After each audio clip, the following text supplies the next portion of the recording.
Johnny, some tough times against Cal in last couple of years. Thoughts on playing them, or what's it been? It's a must-win game.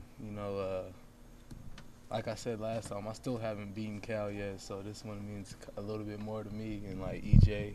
So it's a game we got to get. What do you think it's been? I mean, anything stand out to you? I know the last couple times it's been turnovers down the stretch. Like last game, we turned the ball over too many times, and then going back to last year, we played them at Cal. We had too many turnovers down the stretch to let them back in the game. So we just got to control the ball, control the tempo, and just keep playing our good D, and I think we'll be fine. I think you let the last one slip away down there. Yeah, we did, for sure. We were in control the whole game. And then, like I said, costly turnovers just plagued us. Did you see Coach Montgomery's show, Alan Krabs? I didn't. Chow, you guys get to the end of a game. Let's talk about Cal a bit, because the last couple of times, the final few minutes, do you start thinking about it, trying not to make mistakes, trying not to push too hard? What's the thought process like that? I think sometimes we try to run a little bit too much time off the clock, and we kind of become passive and don't stay aggressive, so that kind of hurts us. And because we're in attack mode all game, then we just kind of settle down, and then we get frantic at the end of the shot clock. So we just got to execute a little bit better down the stretch. I think last week Coach talked a little bit about, encouraging you not to take on too much on offense and pick the shots you liked. Has that been kind of sticking with you the past week? I thought I put too much pressure on myself. Just when DA coming out, knowing I had to step up my offensive game. But Coach just talked to me and just said, just do what you feel comfortable doing. Don't put any pressure on yourself. Just run the team and do what you do. So that's what I've been trying to do. Have you interacted with DA at all? I mean, do you know how far off he is at this point? Yeah, I've been asking him, and I don't really get a straight answer every time. So I'm just, all right, bro, just let me know when you can come back, and I'll hold it down until you get there. Is it frustrating? Not frustrating. I mean, is it difficult for you guys to not have a timeline with him? It seems so indefinite, and a lot of injuries you kind of know at least the general time. Yeah, it's me personally, I ask him a lot, like, yo, so what's up now? What's up? And he'll just be like, bro, I don't know, like, it's still hurting and blah blah blah. So it is kind of frustrating, but I pray for him every day, and I just hope that he gets back. Does he get sick of people and yourself asking him about it? I'm sure he does, but I'm not gonna stop, so he better get used to it.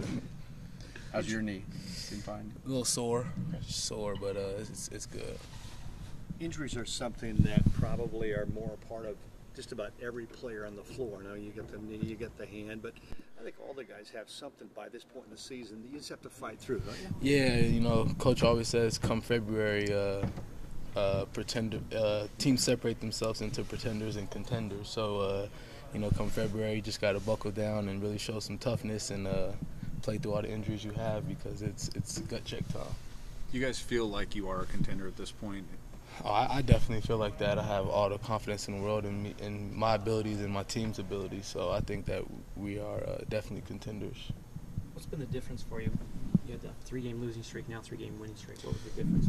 We're rebounding the ball a lot better, and we're getting stops and playing real good defense. We keep putting ourselves in holes in the first half, but we're buckling down in the second half, and we're just we're playing our game instead of letting other team dictate to us. You guys have been going small a lot in the second half. What does that do for you guys?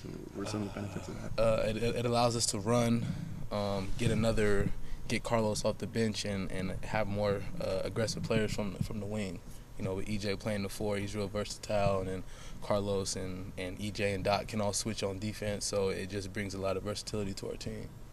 With Tony's ejection, what has he said to you guys? What have you guys said to him about that incident? We try not to talk about it. It's over.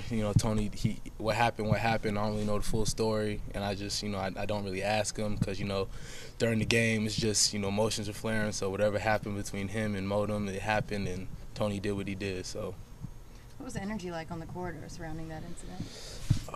I honestly was confused. All I saw was Modem on the ground, so I was just like, what happened? And Tone said, they might get me for something because I elbowed him or something like that. So I was kind of surprised, to be honest. Are you guys relieved that he's not going to be out for more than just that game?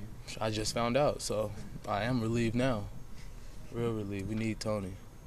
Take us through the huddle. you don't have to go into too much detail, but at that Washington State game, and there's some other games, you get near the end, you get a few seconds left, timeout's called. What's it like in the who is it like? Everybody talking, everybody got ideas. The assistant coach is thrown in, or what's coach like? Coach Altman, you know, he gets down and just tells us simple plays, and then he looks around a little bit. The assistant coaches, you know, say what they have to say to him, and then he collects all his thoughts, it seems like, and then he lets us know what he wants, and he writes it down on the board, and then goes over it a couple times so everybody gets it, and then like me, EJ, and Arsenal will look around and make sure everybody has got the play, and we'll talk about it, and then we're good. Calming influence coming out of those? Yeah, for sure. Kind of a tough game against Stanford when you're down there. How do you avoid kind of the lack of energy when you're playing second term? You know, they gave us our biggest defeat, so you know we own them. Basically, we're gonna play with completely different emotion here with our home crowd behind us, and we're gonna make sure that doesn't happen.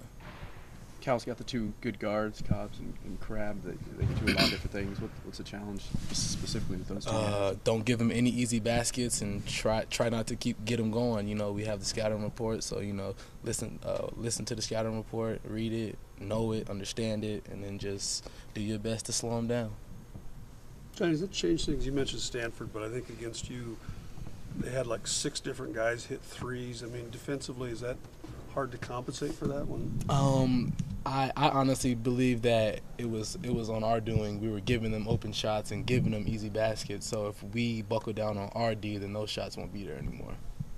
For you, playing a team like Cal, I mean, would you call this maybe, you know, you said it's one of the biggest games mentally for you guys. Is kind of one of the big hurdles you're trying to get over for the year. Like, how important is that for you guys? This is like I said, this is a real big game.